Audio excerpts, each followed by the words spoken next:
Good morning children, welcome back. और आज का जो चैप्टर है I became a great friend of animals and birds, class 8 Oxford new pathways की book में से इस चैप्टर का एक्सप्लेनेशन मैं पिछले वीडियो में ऑलरेडी दे चुका हूँ। आज हम बात करेंगे इस चैप्टर के क्वेश्चन आंसर्स की, तो लास्ट तक मेरे साथ बने रहिएगा। अगर आप चैनल पर नए हैं तो चैनल को सब्सक्राइब कर लीजिएगा और बेल आइकन दबा लीजिएगा। तो चलिए शुरू करते हैं वीडियो को बिना देर किए। तो पहले हम क्वेश्चंस देख लेते हैं बच्चों। आपके स्क्रीन पे आप देख सकते हैं यही कंप्रीहेंशन क्वेश्चंस हम करने वाले। पहले एमसीक्यू फॉर्मेट में 4 क्वेश्चन लगभग दिए गए हैं, इन चारों को हम देखते हैं। उसके बाद हम चलेंगे answer the following questions briefly की तरफ, जिसके अंदर 6 क्वेश्चंस आपसे पूछे गए हैं। तो ऑब्जेक्टिव्स के आंसर पहले मैं आपको दे देता हूं। तो ऑब्जेक्टिव्स में ए उसका ऑप्शन है सही आंसर का सेकंड, बी का है फर्स्ट और सी का है थर्ड, यानी कि 2, 1, 3 इसके आंसर्स रहेंगे। हम शुरू करते हैं अब क्वेश्चन आंसर्स। जैसे कि आप अपनी बुक के अंदर क्वेश्चन आंसर्स देख ही सकते हैं। पहला क्वेश्चन आपको पूछा गया है, what is the narrator's purpose of going to the forester's house. Narrator जो फॉरेस्टर के घर की तरफ जा रहा था, उसका पर्पस क्या था वहां जाने का। तो चलिए देख लेते हैं आंसर इसका। The narrator had caught a grouse while walking along the forest towards the Volga. Narrator ने एक ग्रूज पक्षी जो थे वो पकड़े थे जब वो जा रहा था फॉरेस्ट के अंदर से उसके घर की तरफ। किसके घर की तरफ? जो फॉरेस्टर था उसके घर की तरफ।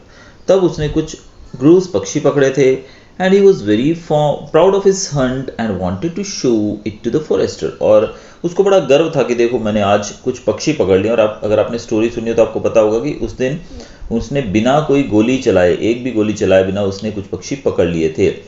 तो इसलिए वो बहुत ज़्यादा प्राउड फील कर रहा था और यही बात बताने के लिए वो फॉरेस्टर के घर जा रहा था। नेक्स्ट क्वेश्चन देखते हैं अभी। क्वेश्चन है, what did the narrator see the hawk do. Narrator ने हॉक को देखा क्या करते हुए। What impact did the sight have on the narrator. और इस सीन का नरेटर के ऊपर क्या प्रभाव पड़ा। The narrator saw the hawk appear suddenly overhead. Suddenly उसके सर के ऊपर एक hawk appear हुआ। Take the poor starling, और वो starling जो पक्षी था उसको लेकर उड़ गया। Which was singing on the bird box on the roof of the forester's house. और वो जो starling पक्षी था वो फॉरेस्टर के घर के ऊपर जो बर्ड बॉक्स था वहां पर बैठा गाना गा रहा था और अचानक से बाज आया, झपट्टा मार के उसको उठाकर ले गया। The hawk clutched it between its sharp claws and soared up into the sky. Hawk ने अपने पंजों के अंदर उसको पकड़ लिया और ऊंचे उड़ान भर ली और आकाश में ओझल हो गया। Narrator felt very sorry for the starling. Narrator को बहुत बुरा लगा स्टारलिंग के लिए। He also felt really bad for the starlings which were left behind. और जो उसके बच्चे और उसकी फीमेल पार्टनर जो उस घोंसले में बाकी थी बर्ड बॉक्स में, उनके लिए उसको बहुत ही बुरा लगा। क्वेश्चन नंबर 3 देख लेते हैं अभी। Why did the narrator feel guilty? Narrator को गिल्टी यानी कि उसको ऐसा क्यों फील हुआ कि जैसे उसने पाप किया हो। The narrator felt guilty because he had hunted a grouse and was proudly taking it to the forester's house to make him jealous. Narrator को इसलिए गिल्टी फील हुआ क्योंकि उसने ग्रूज का शिकार किया था और वो बड़ा ही प्राउडली उस ग्रूज को लेकर फॉरेस्टर के घर की तरफ जा रहा था ताकि वो उसको जेलस यानी कि उसको जला सके। He felt that he was worse than the hawk because it was hunting as a necessity but he was hunting as a hobby. लेखक को यानी कि नरेटर जो थे उनको ये लगा कि जो हॉक है वो तो लेखक से अच्छा है, यानी कि लेखक ने अपने आप को हॉक से बुरा समझा कि मैं तो हॉक से भी गया गुजरा हूं, क्योंकि हॉक जो है वो तो अपना पेट भरने के लिए शिकार कर रहा है, लेकिन मैं तो हॉबी के लिए, शौक के लिए शिकार कर रहा हूं। तो ये सोचकर वो अपने आप को काफी गिल्टी फील करने लगा, एक तरह से मुजरिम समझने लगा। क्वेश्चन नंबर 4 है, why did he take the grouse home, what did he finally do with it. वो ग्रूज को घर क्यों ले गया और फाइनली उसके साथ उसने क्या किया। He took the grouse home because he felt guilty and wanted to change his ways. उसको बड़ा दुख हुआ, यानी कि उसने अपने आप को एक तरह से गुनहगार समझा इन जानवरों का, इसलिए वो उन्हें घर ले गया ताकि वो अपना जो तरीका है उसको बदल सके। Instead of hunting and hurting animals, he wanted to help them. वो अब शिकार करने की बजाय, जानवरों को दुख पहुंचाने के बजाय उनकी मदद करना चाहता था। He and his wife looked after the grouse. लेखक और उसकी पत्नी ने ग्रूज का ध्यान रखा। After the grouse looked after the grouse till they were on their feet and then he released them. जब तक वो ठीक नहीं हो गए तब तक उसने उनका ध्यान रखा, और जब वो ठीक हो गए फिर वो उन्हें छोड़ने जंगल चला गया था जहां से उनको पकड़ा था। क्वेश्चन नंबर 5 देखते हैं। How did the narrator connect with the hedgehog?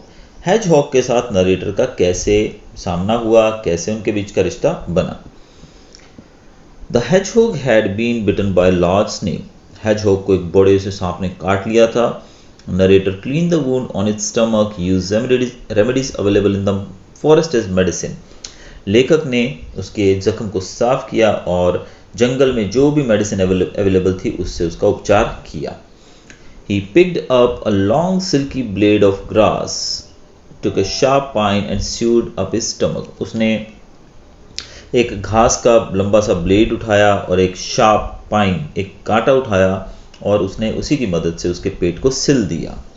He gave the hedgehog birch juice to drink. उसने उसे पीने के लिए birch juice भी दिया। Then he put it under the shade where it curled up like a ball and slept. जहाँ पर वो कर्ल होकर यानी कि एकदम चिपक कर, बोलते हैं ना, छोटा सा सिकुड़ कर सो गया। नेक्स्ट क्वेश्चन है हमारा बच्चों, यहाँ पर कुछ क्वेश्चंस, 2 बॉक्स दिए गए हैं। The narrator helped various creatures to compensate for his careless treatment of them before. Fill in the blanks with information from the text. अब हमें इंफॉर्मेशन जो 4 लोगों से उसने अच्छा बर्ताव किया था उसके बारे में हमें बताना है। पहला क्वेश्चन, डक्स के बारे में अगर बोला, ग्रूज के बारे में, तो ग्रूज के उन्होंने कैसे उसकी मदद की? Bathe their wounds and fed them some brown bread. उसने उनके जख्मों को धोया और उन्हें कुछ ब्राउन ब्रेड खिला दिया ताकि वो उनकी मदद कर सके। डक्स के बारे में बोला जाए, he protected them from the kite a predator. उसने चील या बाज से उनको बचाया था जब वो गया था उधर फिशिंग करने। हेजहॉग की बात करें, he nursed the hedgehog's wounds until it healed. उसने हेजहॉग के जख्मों का तब तक ध्यान रखा जब तक वो पूरी तरीके से ठीक नहीं हो गया और वो दोनों अच्छे दोस्त बन गए। बेयर कब की बात की जाए तो split the tree between its roots to rescue the cub stuck in the crevice. अब वो जो बेयर कब था वो पेड़ की डाल के बीच में या पेड़ के तने के बीच में, जो पेड़ गिरा हुआ था उसके बीच में फंस गया था, तो उसने उसकी मदद की वहां से निकलने में। तो लेखक ने इस तरीके से 4 अच्छे काम इस कहानी के अंदर हमारे सामने किए हैं बच्चों। कहानी अच्छी लगी हो और अगर ये क्वेश्चन आंसर भी अच्छे लगे हो बच्चों तो प्लीज़ चैनल को सब्सक्राइब कीजिएगा और बेल आइकन दबाना मत भूलिएगा। Till then goodbye, thanks for watching.